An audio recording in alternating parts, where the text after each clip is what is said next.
On Christmas Eve, my parents set the table for 20 guests, but they told my daughter and me to eat in the kitchen.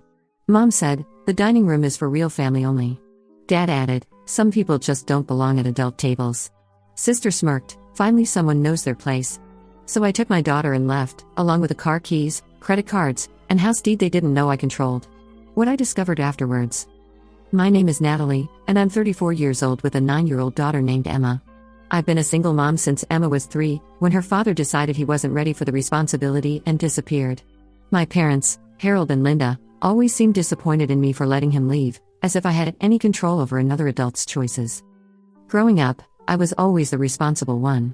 While my sister Vanessa partied through college on my parents' dime, I worked 2 jobs to put myself through law school. Vanessa is 30 now and still lives with our parents, working part-time at a boutique and spending most of her time on social media or dating. Here's the crucial part that becomes important later. 6 years ago, when I was going through my divorce and struggling financially, my parents offered to help. They said they wanted to put the family house in my name for tax purposes and asked me to take over the mortgage payments. Being a lawyer, I read everything carefully, but I trusted them. The deed was transferred to my name, and I've been making the mortgage payments ever since, about $2,800 a month. They also asked me to add them as authorized users on my credit cards to help build Vanessa's credit, and I gave them copies of my car keys for emergencies. What I didn't realize at the time was that this arrangement gave me legal ownership of almost everything they thought they controlled. This past Christmas Eve, my parents were hosting their annual dinner party. It's usually a big affair with extended family, friends, and neighbors, typically around 15 to 20 people. Emma and I always attended, and while it was sometimes tense, it was family tradition. I arrived at 4 p.m. with Emma, who was excited to see her cousins and wear the new red dress I'd bought her specifically for the occasion. She'd been talking about Christmas Eve dinner for weeks, asking if she could sit with the grown-ups this year since she was getting older. When we walked in, the house was beautifully decorated. Mom had outdone herself with the Christmas tree, garlands, and table settings. The dining room table was extended to its full length with the extra leaves, set for exactly 20 people with the good china, crystal glasses, and cloth napkins. It looked like something out of a magazine. "Natalie, honey, you're here." Mom greeted me with a hug that felt more performative than genuine. "Emma, sweetheart, don't you look pretty?" Emma beamed and did a little twirl in her dress. "Grandma, can I sit next to you at dinner?" That's when Mom's expression changed slightly. "Oh, well, we'll see, dear."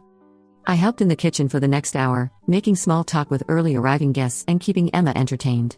Around 5:15, more guests began arriving, and my Aunt Carol commented on how grown-up Emma looked and asked if she was excited for the big kids' table. I laughed and said she'd been looking forward to it all week.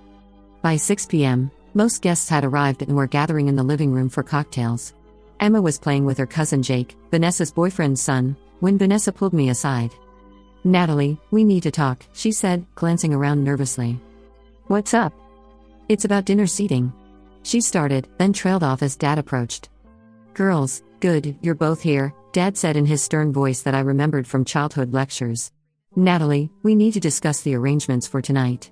Dad led me to the kitchen where Mom was arranging appetizers. Emma was still in the living room, oblivious to what was coming. "Natalie," Mom began without looking at me, "we've done some rearranging for tonight's dinner." "Okay?" I said, confused. "The dining room is set for 20, but we've realized that's for the adults and older children only," Dad explained. "We've set up a nice spot in the kitchen for you and Emma." I blinked, certain I'd misheard. "I'm sorry, what?" Mom finally looked at me, her expression oddly satisfied. "The dining room is for real family only, Natalie. You know, people who've made something of themselves, who contribute to family gatherings instead of just showing up." The words hit me like a physical blow. "Mom, I don't understand. We're family. Emma is your granddaughter." Vanessa appeared in the doorway, and I could see she'd been listening. She was actually smirking. "Finally, someone knows their place," Vanessa said with barely concealed glee. "It's about time there were some boundaries around here." Dad nodded approvingly at Vanessa, then turned back to me. "Some people just don't belong at adult tables, Natalie. You're a single mother who couldn't keep her marriage together. Emma is. Well, she's a child from a broken home. It sets the wrong tone for our guests." I stood there in shock, my mind reeling. These were the people who'd raised me, who'd held Emma as a baby, who'd celebrated every one of her birthdays. And they were relegating us to eating in the kitchen like servants. "You've got to be kidding me," I finally managed. "We're not kidding," Mom said firmly. "We've prepared a lovely meal for you both in here. Emma won't know the difference." "She's 9, not stupid," I snapped. She'll absolutely know the difference. Vanessa laughed. Oh, please, Natalie. Don't be so dramatic. It's just dinner. Just dinner? I repeated. You're excluding your granddaughter from Christmas Eve dinner because her parents are divorced? We're teaching her that actions have consequences, Dad said coldly. Maybe if you'd been a better wife, a better mother, made better choices. Stop. I held up my hand, my voice shaking with rage. Just stop talking. That's when it clicked. This wasn't a spur-of-the-moment decision. The table was set for exactly 20 people. They'd planned this. They'd invited me and Emma knowing full well they intended to humiliate us. Emma appeared in the kitchen doorway, having heard raised voices. Mom? Is everything okay? The look of confusion and hurt on her face when she saw the tension in the room broke my heart. This beautiful, innocent child who'd been so excited about Christmas Eve dinner was about to learn that her own grandparents considered her second-class family. You know what? I said, my voice steady now. You're absolutely right. Emma and I don't belong here. Mom looked satisfied. Good, I'm glad you're being reasonable about this. Oh, being very reasonable, I said, reaching into my purse. Emma, sweetheart, go get your coat. We're leaving. But Mom, dinner? We'll have dinner somewhere else, baby. Somewhere we're actually wanted. As Emma went to get her things, looking confused and disappointed, I pulled out my phone and started making calls. Who are you calling? Vanessa demanded. First, I'm calling the mortgage company to let them know I'll be changing the mailing address for the statements, I said calmly. Since I'm the one who's been paying the mortgage on this house for 5 years, I figure I should make sure I'm getting the paperwork directly. Dad's face went white. What are you talking about? Then I'm calling the credit card companies to remove you as authorized users, I continued, scrolling through my contacts.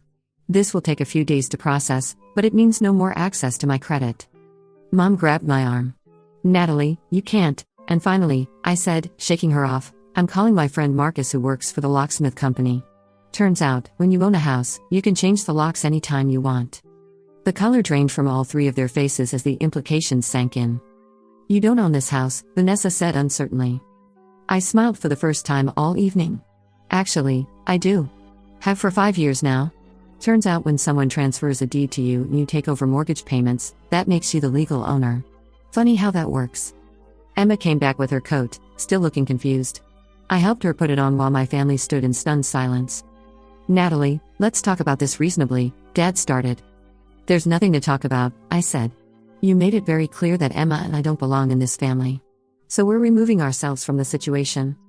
I walked to the key hook by the garage door and took all the car keys, mine, Dad's Mercedes keys, Mom's Lexus keys, and Vanessa's Honda keys. What are you doing? Mom shrieked. Well, the Mercedes is registered in my name because you wanted the insurance discount, I explained matter-of-factly. The Lexus is on my insurance policy. And Vanessa's Honda? I co-signed that loan, which means I have legal claim to it too. I had been keeping track of all these details over the years, but it had never occurred to me to use them as leverage. Now, faced with their cruelty toward Emma, I felt no guilt whatsoever. You can't take our cars. Vanessa protested. I can, but I am, I said. At least temporarily. We'll sort out the legalities later. Emma tugged on my sleeve. Mom, I don't understand what's happening. I knelt down to her level. Sometimes, sweetheart, people show you who they really are. And when they do, we believe them and we remove ourselves from situations that aren't good for us. But it's Christmas Eve, she said sadly. I know, baby. We'll make our own Christmas Eve. It'll be better than this, I promise. As we headed toward the door, I could hear the guests in the living room, completely unaware of the drama unfolding in the kitchen. They were laughing and having cocktails, expecting to be called to dinner soon. Natalie, please, Mom said desperately. Don't do this. Don't ruin Christmas. I turned back to face them. I'm not ruining Christmas. You already did that when you decided my daughter wasn't good enough for your precious dining room. We can fix this, Dad said quickly. We'll set 2 more places. No, I interrupted. You don't get to humiliate us and then pretend it didn't happen because you're facing consequences. Emma and I have dignity, even if you don't think we deserve respect. Emma and I drove to the nearest hotel, a nice Holiday Inn about 10 minutes away. I booked us a suite for the night and we ordered pizza delivery since room service wasn't available. While Emma watched Christmas movies on the hotel TV, I started making phone calls. First, I called the mortgage company and scheduled an appointment to discuss removing my parents as authorized contacts on the account. Then I called each credit card company and began the process to remove my parents and Vanessa as authorized users. The locksmith was trickier since it was Christmas Eve, but Marcus owed me a favor from when I'd helped him with a legal issue the year before. He agreed to meet me at the house on December 26 to change the locks. Next, I called my lawyer friend David, who specializes in real estate. Even though it was Christmas Eve, he answered because he knew I wouldn't call unless it was urgent. "Natalie? Everything okay?" "David, I need to understand my legal rights regarding a property I own where other people are currently living." I explained the situation, and he confirmed what I already knew. Since the deed was in my name and I'd been making mortgage payments, I was the legal owner and could legally evict them with proper notice. "How much notice do I have to give in this state?" I asked.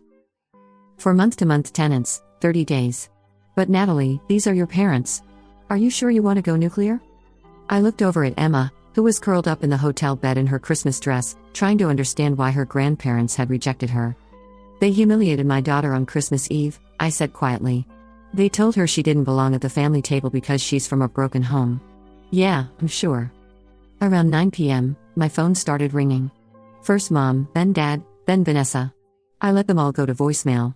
Then the text started. "Mom, Natalie, please answer your phone. The guests are asking where you are."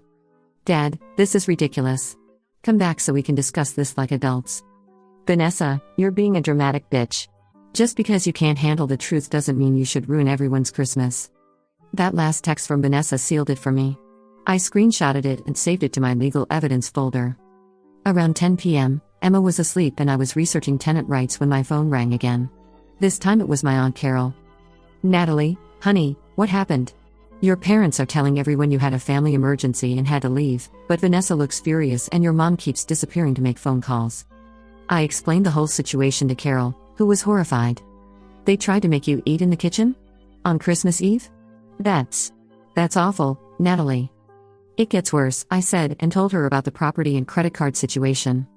Carol was quiet for a long moment. "You know, I always wondered about some things. Your parents have been bragging for years about their investments and how well they're doing financially, but I could never figure out how they afforded that lifestyle on your dad's retirement income." "What do you mean?" "The expensive dinners out, the new cars every few years, the home renovations. Your mom's constantly buying new clothes and jewelry. I assumed your dad had made some really good investments, but now I'm wondering if they've been living off your credit cards." A cold feeling settled in my stomach. "Carol, I need to go. I have some research to do." The investigation. That night, while Emma slept, I logged into all my financial accounts and started going through statements for the past 5 years. What I found made me sick. But first, let me explain how I'd been so blind to what was happening. As a single working mother and practicing attorney, my days were packed from 6 a.m. to 10 p.m. I'd wake up, get Emma ready for school, drop her off, work a full day handling corporate litigation, pick her up from after-school care, help with homework, make dinner, handle bedtime routines, and then often work for another few hours on case prep. Weekends were filled with Emma's activities, household chores, and catching up on work. The credit card statements came electronically, and I had automatic payments set up to avoid late fees. I glanced at the balances each month, and while they seemed high, I attributed it to the normal expenses of raising a child as a single parent: groceries, gas, Emma's school supplies, medical expenses, clothes, and the occasional dinner out or entertainment. I trusted my parents when they said they were only using the cards for emergencies. What a fool I'd been. I started with my primary credit card, the one with the highest limit that I'd given them 5 years ago. The recent statements showed charges I definitely hadn't made: $347 at a high-end restaurant 3 days ago, $156 at a wine shop, $89 at a florist, $234 at a department store. Just in the past week, they'd spent over $800 of my money preparing for their Christmas Eve party, the same party where they'd planned to humiliate Emma and me. The irony was sickening. They'd literally used my money to fund the event where they intended to treat us like second-class citizens. I went back further, month by month, and the pattern became clear. Regular charges at expensive restaurants, places I'd never been to and couldn't afford on my salary.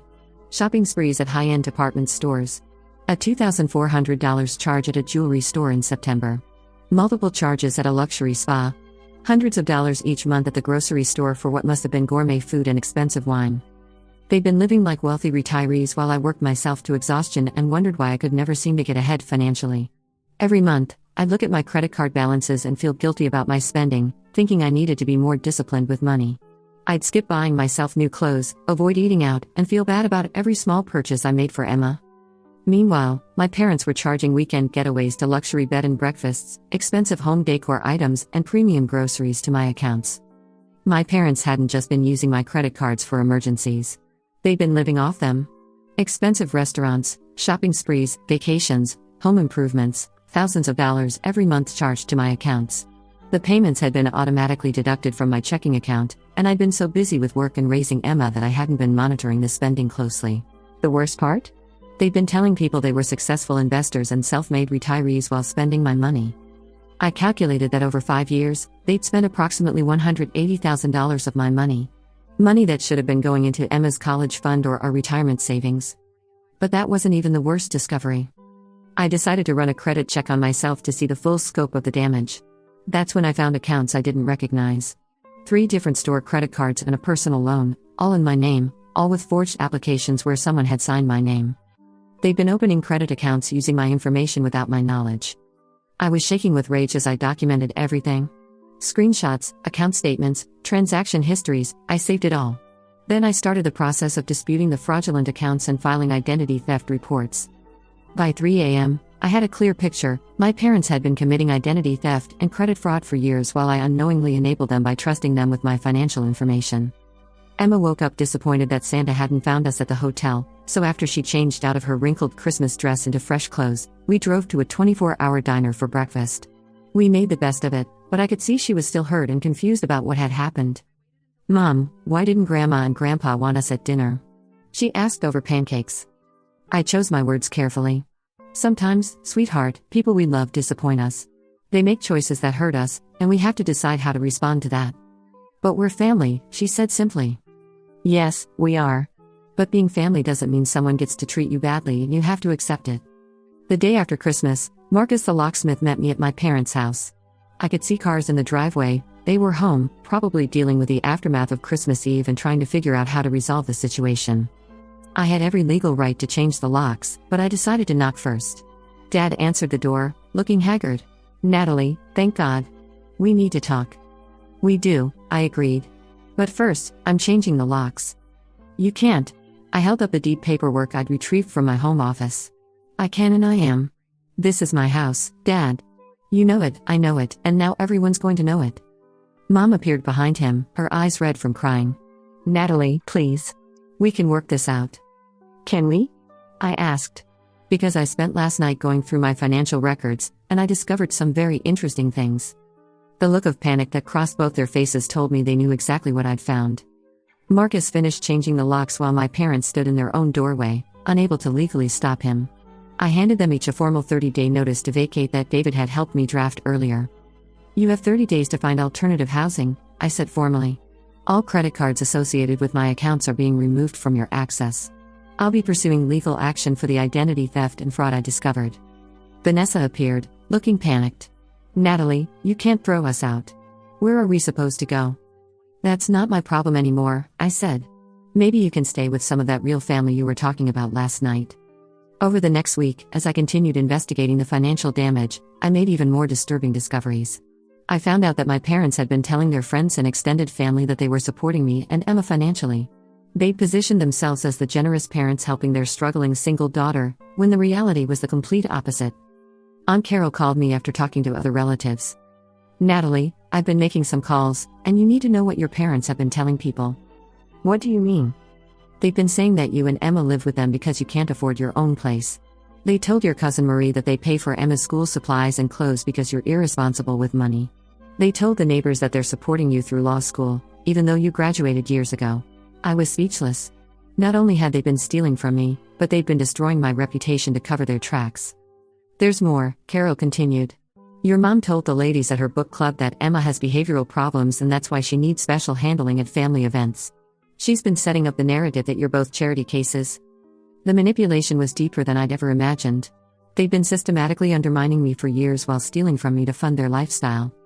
David helped me file police reports for identity theft and credit fraud.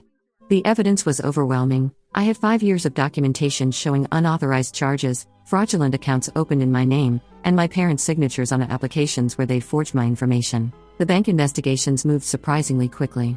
Within 2 weeks, I had preliminary findings confirming fraud on multiple accounts. The credit card companies were equally cooperative once they saw the evidence. But the most satisfying moment came when I filed a lawsuit for repayment of the fraudulently charged amounts plus damages. David estimated I could recover most of the $180,000, plus additional compensation for the damage to my credit and the emotional distress. As word spread through our extended family about what had really been happening, the narrative began shifting dramatically. Relatives who thought my parents were generous benefactors supporting their struggling daughter started understanding the truth. Uncle Tom called me directly. "Natalie, I owe you an apology.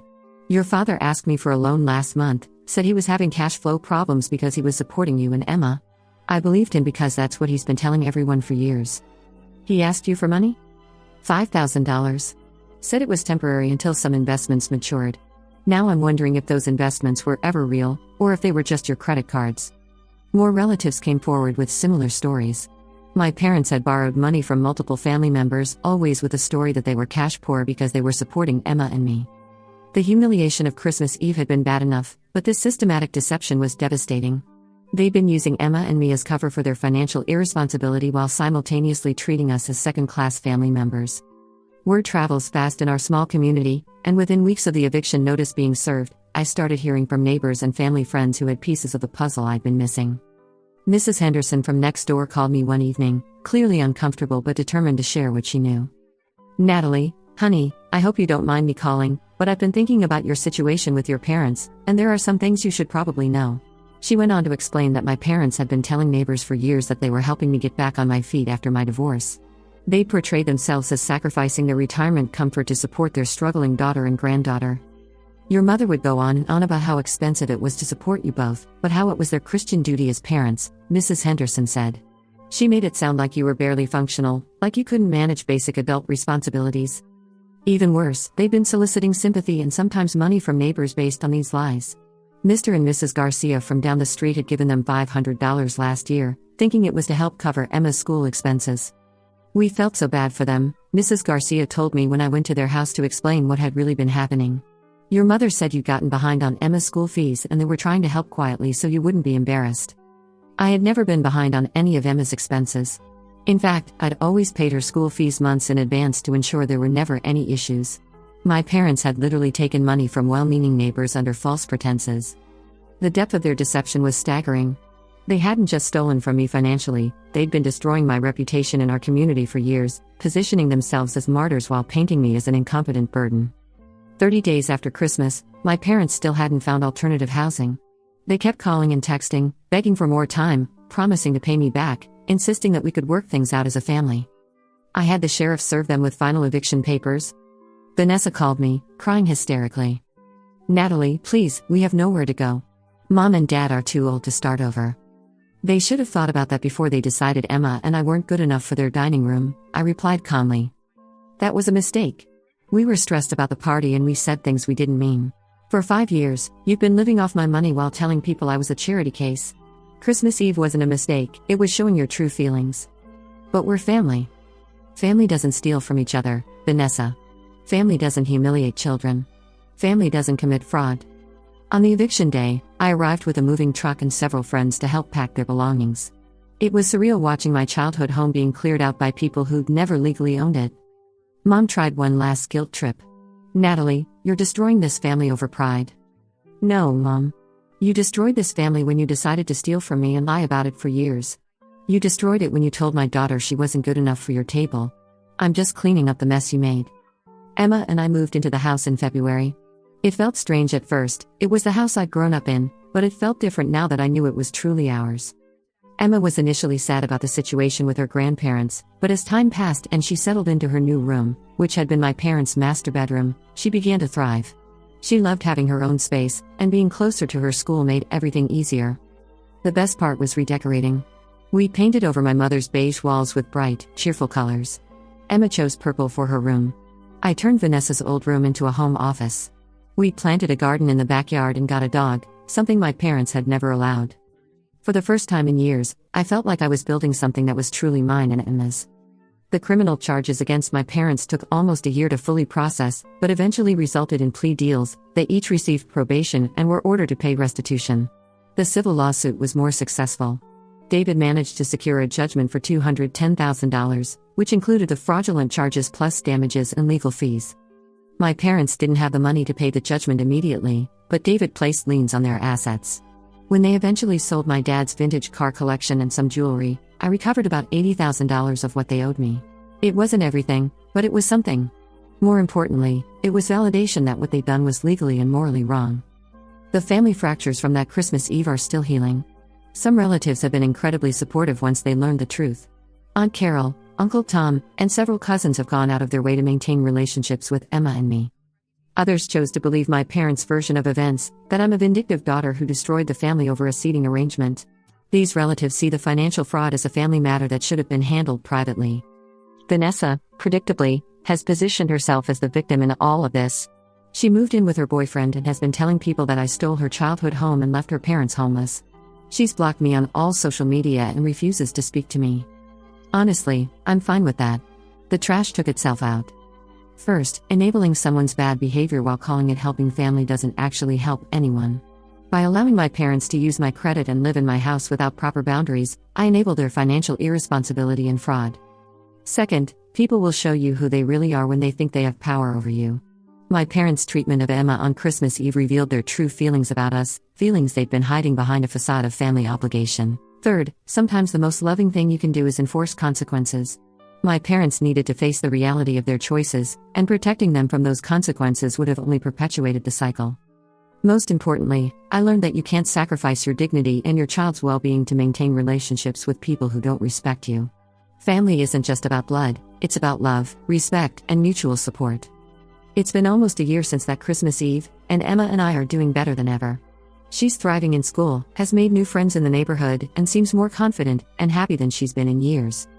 I've been promoted at work, partly because I'm no longer dealing with constant financial stress from unknowingly supporting my parents' lifestyle. With the extra money that used to go to their expenses, I've been able to start Emma's college fund and begin seriously saving for our future. We're planning our own Christmas Eve dinner this year. Emma wants to invite some of her friends and their families. We're going to set the table for everyone who comes, because that's what family actually does. It includes people, it doesn't exclude them. Emma asked me the other day if I miss Grandma and Grandpa. I told her honestly that I miss who I thought they were, but I don't miss who they actually turned out to be. She thought about that for a moment, then said, "I'm proud of you for standing up for us, Mom." That right there made everything worth it. A lot of people have been asking for updates, and there have been some significant developments I thought you'd want to know about. First, my parents have been reaching out through relatives, asking if we can put this behind us for Emma's sake. Apparently they're living in a small apartment now and struggling financially. Several family members have approached me about being the bigger person at reconciling. I've been consistent in my response. I'm willing to have a relationship with them if they take full responsibility for their actions, make concrete amends, and demonstrate changed behavior over time. So far, they haven't been willing to do any of those things. They still maintain that the Christmas Eve incident was a misunderstanding and that the financial issues were just family helping family. Second, Vanessa reached out directly for the first time since the eviction. She's apparently pregnant and wants Emma to know she's going to have a cousin. She asked if we could meet for coffee to discuss moving forward. I agreed to meet her, mostly out of curiosity. The conversation was enlightening. Vanessa spent most of the time trying to convince me that I'd overreacted and that our family could go back to normal if I would just apologize for the chaos I'd caused. When I pointed out that she hadn't apologized for her part in humiliating Emma, she got defensive. "That was just one night, Natalie. You destroyed our parents' lives over one night." "It wasn't just one night, Vanessa. It was 5 years of fraud and a lifetime of disrespect." She didn't have an answer for that. The conversation ended with her asking if I would be willing to let Mom and Dad move back into their house since she's having a baby and they want to be close to their grandchild. I actually laughed out loud. "You mean my house? The one I've been paying the mortgage on for 5 years while they stole from my credit cards?" She got angry and left, but not before saying, "Maybe they were right about you not belonging at the adult table." So much for moving forward. Third, and this is the big update, I've been contacted by 2 other relatives who suspect my parents may have stolen from them as well. My cousin Rachel called last week. She'd been thinking about our situation and remembered some odd financial interactions with my parents over the years. She'd lent them money for emergencies that never seemed to get paid back, and they'd convinced her to co-sign for a loan that they then defaulted on. More concerning, she discovered that they'd been using her address for some financial accounts without her knowledge. She's now working with the same fraud investigator who handled my case. My Uncle Steve, different from Uncle Tom, had a similar story. My parents had borrowed money from him repeatedly, always with elaborate stories about temporary cash flow problems. He'd assumed they were good for it because they appeared to be living well and always talked about their successful investments. He's now wondering if any of those investments were real, or if they were all just other people's money. It's looking like Emma and I weren't their only victims. They may have been running a years-long pattern of financial manipulation and fraud against multiple family members. As more information comes to light, I'm realizing that Christmas Eve wasn't an isolated incident of cruelty, it was part of a larger pattern of manipulation and exploitation. My parents systematically identified family members they could take advantage of, crafted narratives to justify their behavior, and then maintained those lies for years. The supporting Natalie and Emma story wasn't just about covering their theft from me, it was about positioning themselves as generous family members to other potential victims. The cruelty toward Emma was probably partly genuine disdain, they really did seem to blame us for costing them money, but it was also strategic. By making us seem like burdens in charity cases, they deflected attention from their own financial irresponsibility. I'm working with Rachel and Mike to see if we can build a broader case against my parents. The fraud investigator thinks there might be enough evidence for more serious charges if we can demonstrate a pattern of behavior across multiple victims. Despite all the ongoing drama, Emma and I are doing great. She's adjusted completely to our new life and rarely asks about her grandparents anymore. She's more focused on her friends, school activities, and our plans for the future. We're hosting Thanksgiving this year for the first time. Aunt Carol is coming, along with Uncle Tom and his family, Rachel and her kids, and a few friends from Emma's school. It's going to be a full house, a house full of people who actually want to be there and who treat each other with respect. Emma helped me plan the menu and insisted we make place cards for everyone. When I asked her why place cards were important, she said, so everyone knows they have a special seat and they belong here. Smart kid. She gets it. A lot of people have asked if I regret how I handled things. The short answer is no. Could I have been more diplomatic? Probably. Could I have tried harder to work things out? Maybe. But at the end of the day, my primary responsibility is to my daughter, and I will not allow anyone, family or otherwise, to treat her as less than. The financial theft was serious, but it was the cruelty toward Emma that made this unforgivable. She was a 9-year-old child who was excited about Christmas dinner with her family, and they deliberately humiliated her to make some twisted point about my personal life. That's not something you can take back or apologize away. That's a revelation of character. I've learned that sometimes protecting your child means making hard choices that other people won't understand. I've learned that being family doesn't give someone the right to abuse you financially, emotionally, or otherwise. Most importantly, I've learned that you can build a better family by choosing people who actually love and respect you, rather than trying to fix relationships with people who fundamentally don't. Emma and I are proof of that. We're happier, healthier, and more secure than we've ever been. We've built a life based on honesty, mutual respect, and genuine love. And at our dinner table, everyone belongs.